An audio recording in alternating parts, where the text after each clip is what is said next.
Well, we have a saying here in the DA's office: when you think you've seen everything, you go to work the next day. And that was kind of my reaction. I mean, this is the first of its kind, if you will. We receive a lot of animal abuse cases. We all know that. Mostly it's dogs or cats, but horses. And the manner in which this abuse occurred, yes, I was surprised and frankly a little shocked. Can you walk us through the process of trying to get this case certified into adult court? Well, because the accused is just under 18 years of age, I think she's about 3 months less than her 18th birthday, we start the process in juvenile court. That's where she was booked into custody in the juvenile court. But we immediately made the decision, after reviewing the evidence, that we think the certification process is appropriate.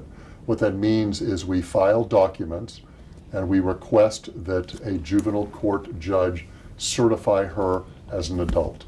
It's up to the judge. Right. The judge will listen to both sides, our side, our presentation. I'm sure this young woman's lawyer will make a presentation, and then the judge will make a decision whether this is the appropriate case to send to adult court. But what factors really matter here for the judge to have a decision as to whether it transfers? There's a number of factors. Number one, the seriousness of the offense. Number two, the juvenile's background.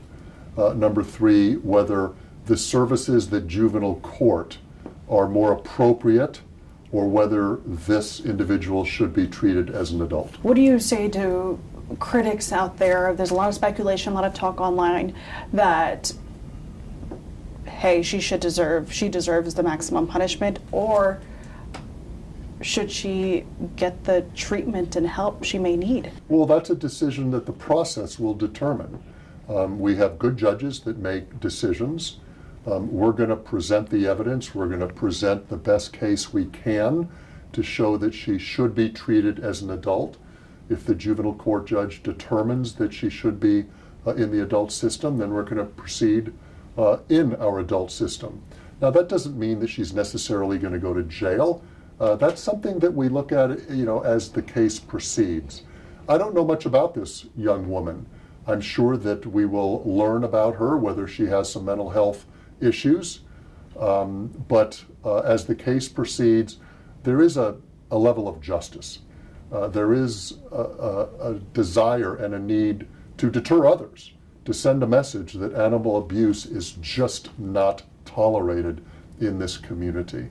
I've received a lot of messages, emails, text messages, phone calls, you name it, from concerned citizens. The equine community has reached out to me, but I'm going to do what I think is right under the circumstances. This case is no different than any other case.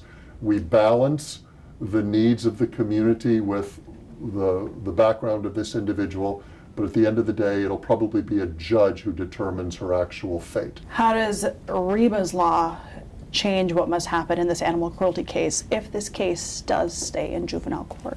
Well, if it stays in juvenile court, it doesn't change much. I'm fairly confident that we're going to achieve a conviction of some sort. If it stays in the juvenile system, then a juvenile judge will determine what the appropriate punishment should be, whether that's ordered services, mental health treatment, I don't know yet. If the case goes to the adult system, same thing. Reeba's law just increased the possible punishment by 1 year. So it really didn't do that much. We were hoping that we could have gotten much more punishment in the new law, but we got an increase, and we're pleased with that.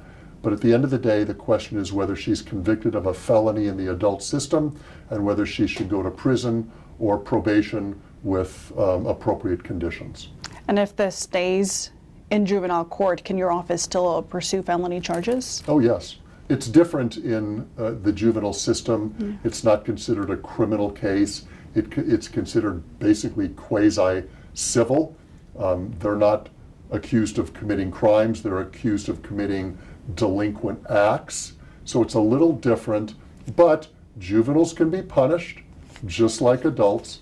It depends on how this case kind of turns out. You know, the case is only 3 days old. Right. There's still a lot more to learn. This is a little different from your normal animal cruelty cases that come through your office. Not an adult, there's no death. We have a juvenile, 3 horses stabbed that are recovering now. How will her age come into play considering this? Well, she was 3 months short of her 18th birthday, so she was almost a legal adult. You know, some of the facts are pretty egregious. From the police reports, 3 different horses were stabbed. One of the horses was stabbed within a 1/4 inch of its jugular. And a veterinarian said that if it had been just a little closer to the jugular, it could have been fatal. One of the horses was stabbed 5 times, another horse 4 times, another horse 3 times. So we believe the evidence will show that this juvenile stabbed 12 times between 3 different horses. These horses were very, very vulnerable. These horses were very, very valuable. One of the horses' value was put at $350,000. I think a judge will determine that this was a very serious case with very serious behavior. A lot of talk, a lot of speculation online about her parents needing to be held accountable.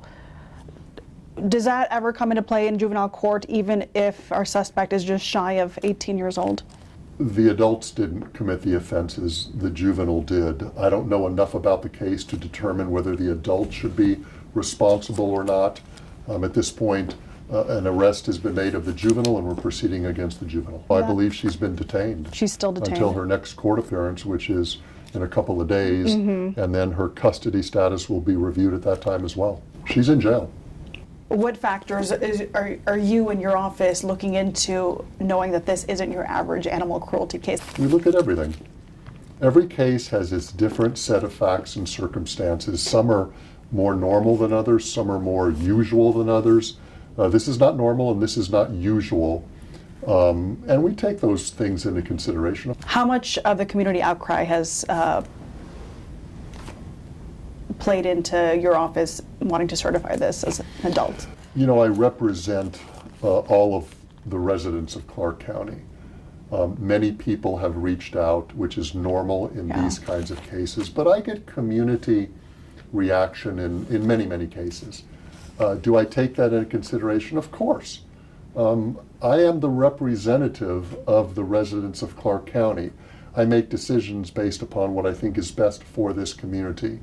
But at the end of the day, we look at the behavior of the individual, we look at the facts and circumstances, we look at the person's background, and we make decisions not based upon what the community necessarily wants, but what is right and wrong under the law and the facts. Does anything in that report stick out as this may have been premeditated? Premeditation is a legal word of art, if you will. Premeditation could be as frequent as instantaneous thoughts of the mind. We believe that there was a conscious decision to commit these acts. We believe that because of the nature of the behavior, because it was 3 different horses in 3 different stalls, that there was a degree of premeditation.